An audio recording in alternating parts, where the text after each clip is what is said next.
Hi, it's my great honor to be here today in place of my co-presenter and the author of this presentation, Dr. Jane Wardry, who is an Indigenous Khasi scholar based in Meghalaya, India, and she has done the bulk of the research for this today's presentation. So today, we're going to talk about what's good for the forests, keeps us strong, a presentation about climate, forests, and the COVID-19 pandemic in Indigenous communities in Northeast India. So we want to start out by putting front and center the relationship between the COVID-19 pandemic and biodiversity and care for the land. And we understand a direct connection between biodiversity, the question of climate justice, and the health of the forests, or the lack of forest health, the increasing encroachment on forest due to factors that I will explain. So we argue that the climate emergency threatens Indigenous communities, forest health, and plant medicines, and the ability of all of these to survive. Livelihoods are being threatened, and communities are losing the capacity to ensure biodiversity through their regular practices of tending these wild places. With the encroachment of humans, forests suffer human impact, and there's a greater danger of biodiversity loss. And together, these impacts may trigger zoonotic spillovers of diseases such as COVID-19 into human populations.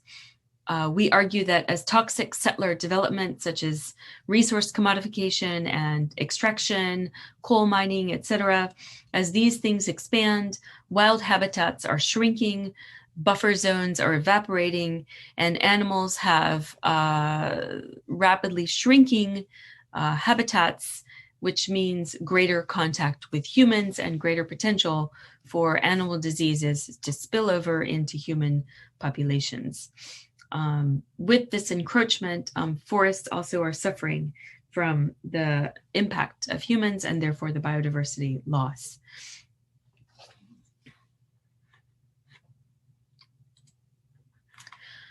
So I want to start us out with the words of Kong Gladys, who is a traditional healer of the Khasi community. She is a Nong Ai Dawai Khasi. She says, nowadays, due to various human activities and interferences, it takes a long, long time for me to find any of the medicinal herbs that I search for. At times, I felt that even if I walked 100 hills and crossed many rivers, I would not find even a single medicinal herb. So now there is the pressure. Even for those of us who know these medicines well, we cannot find them because they are not present everywhere.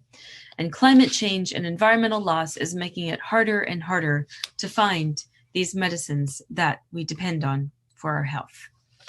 So just to tell you a little bit about the Indigenous Khasi people, the Khasi people are an indigenous group who reside mostly in the northeastern state of Meghalaya in India, and they have a population of approximately 1.5 million. Khasis are also known by the name for their homeland, which is Hinur Trip, or literally 7 huts, which symbolizes their origin story and the roots of the Khasi relationship with the natural world.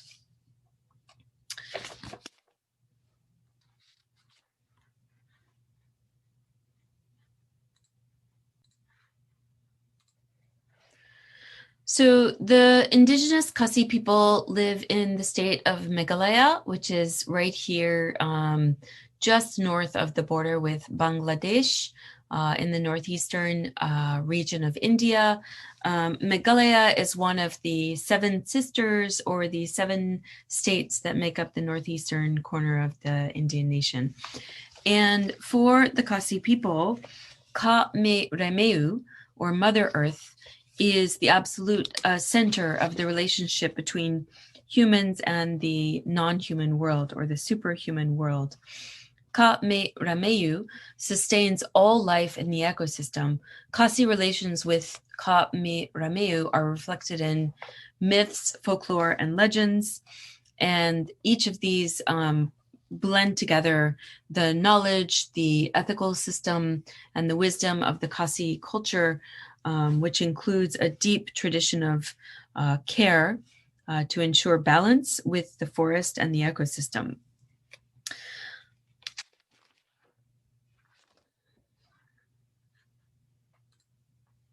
So before the Christian missionaries arrived during the British colonial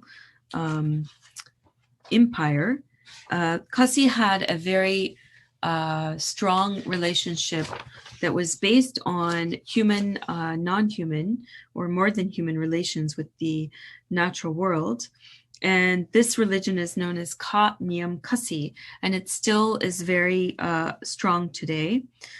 In this religion, Kasi believe in the relationship between God, humanity, and nature, and this is reflected in their ritual and traditional ceremonies. This is again pre-arrival of the Christian missionaries.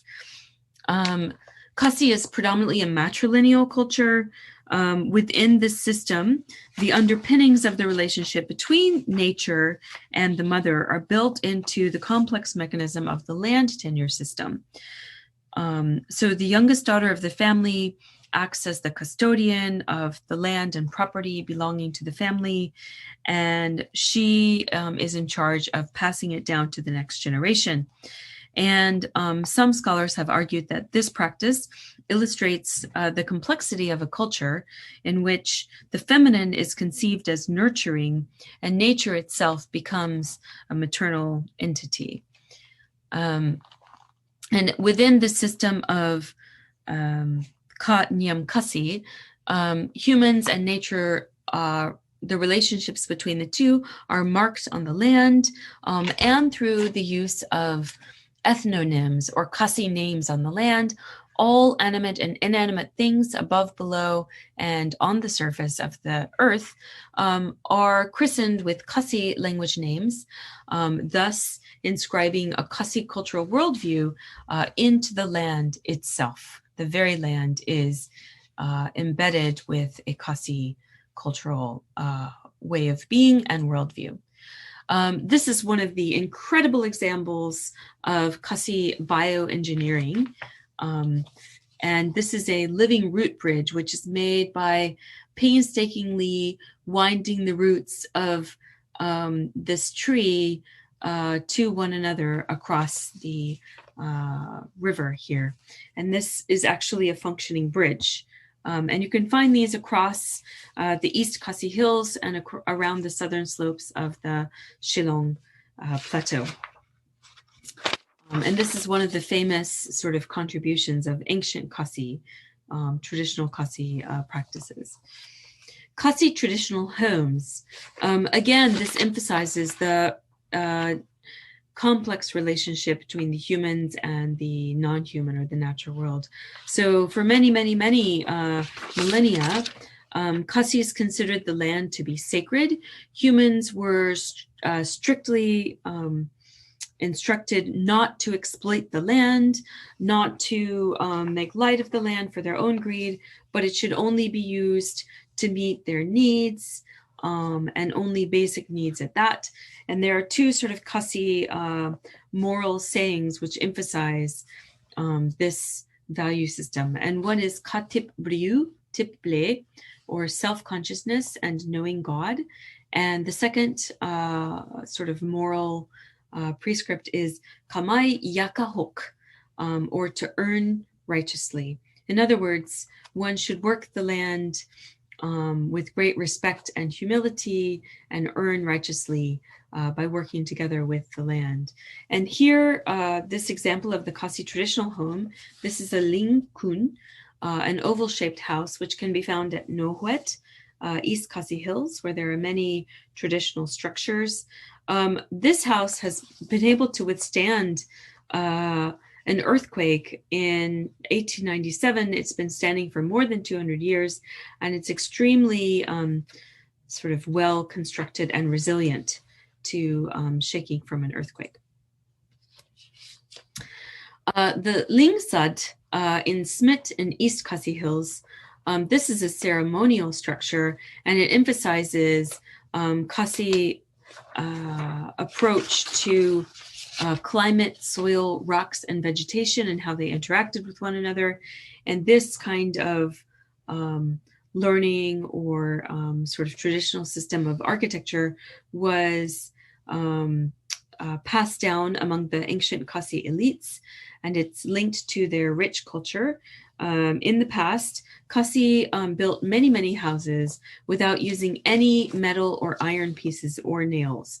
So they had quite an extraordinary system of engineering, which allowed them to sort of bend products from the non-human world to their will by sort of working with them. Okay, now I want to shift to talk about specifically about caring for the land and caring for the forests. So according to this ancient story, the sort of origin story of the Ki Hinyu trip, some ancient Khasi were actually punished for not respecting the moral order of the natural world. According to the story, the Yuble Tre Kinrad, which is God, the Lord Master, had originally distributed the human race into 16 heavenly families, Kad Hinyu Trip. However, 7 out of these 16 families became stuck on earth, while the other 9 were stuck in heaven. According to the myth, a heavenly ladder resting on the sacred Lum Sopit Biang Peak, which is located today in what is now Riboy district, enabled people to go freely back and forth between the heavenly realm and the earthly realm. And whenever they pleased, they could travel. However, one day, people on earth were tricked into cutting down a divine tree, which had been situated at the Lum Dien Ye Peak, also in Riboy area. And this cutting of the tree was a grave error, which prevented them from accessing the heavens forever. From this point onward, they were stuck on the earth. And so this myth today, for the Khasi people, it represents a metaphor of how nature, trees, and trees are the manifestations of the divine on earth. And humans will be roundly punished for destroying or exploiting nature and trees, because ultimately that means to sever our ties with the divine. So the Khasi people today instill great respect and great humility towards the beings of the earth, especially the trees and the forests. And today, these sacred groves, in this case, we're looking at the Noron Sacred Grove in East Khasi Hills. These sacred groves are home to a wealth of biodiversity, including medicinal plants and herbs, which are now tended very carefully by medicinal healers. And now, under the influence of the COVID pandemic, these forests have become a cornucopia, a bountiful pharmacy, which are providing medicines to boost Khasi immunity and help people be better prepared to fight the COVID pandemic. And towards the end of the show, the slideshow, I will show you some images of the actual caseload rates in Meghalaya, which I think you'll be quite surprised. They are still very, very low. A little bit more about sacred groves and Khasi medicine. So Nong Ai Dawai Khasi, or Khasi traditional healers, exercise great humility and respect when they approach the forest. After gaining training, they're able to attain powerful medical skills and learn to treat many different types of diseases using these medicinal plants. For example, the therapies that they offer can treat bone fractures, skin burns, food poisoning, dog and snake bites, and skin diseases. And even while none of these healers possess a medical degree or formal Western medical training, they have been learning for many, many generations, and the knowledge has been passed down from grandparents to parents, and then parents to children. They have nurtured an ability to treat the various diseases using the herbs and plant medicines that were provided by the natural world. But there are very special protocols which must be followed before entering these sacred groves, and not anyone can go. So to learn more about how Kasi have been dealing with the threat of the climate change, and also trying to preserve the biodiversity and to prepare for coronavirus, I, Jane Wardry, I spoke with Gladys Paliar. She's a traditional Kasi healer, and we call her Kong Gladys. She is based in Umdolun in Southwest Kasi Hills. And Kong here is an honorific term that is used to refer to Kasi women. It's a term of great respect. And so the rest of the story, I want to speak to you in Kong Gladys's own words. I've been doing Dawai Kasi for 45 years, ever since I was 16 years old. I learned from my father. He was a traditional healer, and I began to learn from him when I was 7. But that thing that allows me to heal people is sap, this inborn talent. And this talent can only be given by God. By using these medicines from the forest, I've treated many kinds of ailments, everything from skin diseases to fertility problems, to snake and dog bites, also cancer and HIV, and many, many others. The sacred groves that we keep here in the Southwest Kasi, these have been undisturbed since the beginning of time. These groves, they belong to our clan, the Paliar clan. No one would be allowed to enter this forest except for a few elders belonging to our clan. And those who are able to enter the forest, they may not disturb the forest by cutting down any trees, by plucking the flowers or leaves, but the Nong Ai Dawai Kasi, the traditional healers, do have special permission to touch the plants and collect the flowers and the leaves.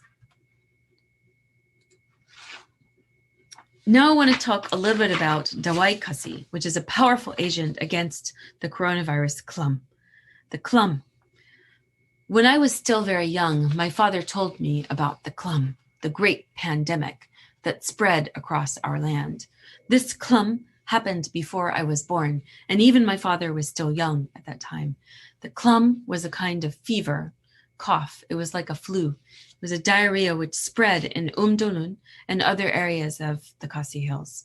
Some people even died at that time. After the early stages, my father began using this traditional herbal medicine to treat our patients, and they were cured. My father showed me the medicinal herbs that could be helpful to prevent any kind of clum, even the coronavirus. Now I am using this same medicine to prevent COVID-19. This is the same medicine that my father used to treat the clum. With these same herbs, I've also treated livestock, and it was very helpful. In case you might be wondering, Dawai Kasi is very, very powerful. It can boost the immune system and help us fight COVID. I've treated various diseases with my medicines, and most of the people have been cured. I even used some herbal medicines to treat patients with HIV, and they too were cured.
ai tiếng